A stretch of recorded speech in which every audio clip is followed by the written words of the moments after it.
আসসালামু আলাইকুম। আমার নাম মোসাম্মদ আরজু খাতুন। আমি লালমনিরহাট সাতটানা ১ নং আবাসনে থাকি। আমি ২ সন্তানের মা। আমার স্বামী একজন কৃষক, সে মাঠে ঘাটে কাজ করে।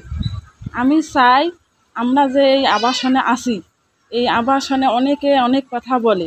কোথাও যদি আমরা ছেলেমেয়ে নিয়ে যাই, আমাদের অনেকে দাম দেয় না, বলে যে তোরা আবাসনে থাকিস। তা আমাদের কোনো দলিলপত্র নাই, আমাদের কোনো জায়গা জমিন নাই, এইভাবে বলে। তা আমি আপনাদের কাছে বলি যে আমাদের এই আবাসনে যেন আমরা দলিল হিসাবে যেন পাই, আমরা নিজেরাই যেন নিজেদের মতো চলতে পারি, আমাদের সন্তানকে যেন নিজের মতো চালাতে পারি। আমার সন্তানের বয়স ১৩ বছর, সে ক্লাস 7-এ পড়ে, মেয়ে সন্তান আমার, আর একটা ছেলে।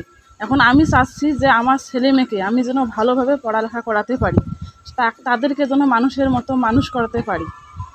এখন দেখা যাচ্ছে যে আমাদের অভাবে আমরা কোথাও যাইতে পারতেছি না, ছেলেকেও মানুষ করতে পারি না, মেয়েকেও মানুষ করতে পারি না। এখন সেই ক্ষেত্রে আপনাদের কাছে আমরা সহযোগিতা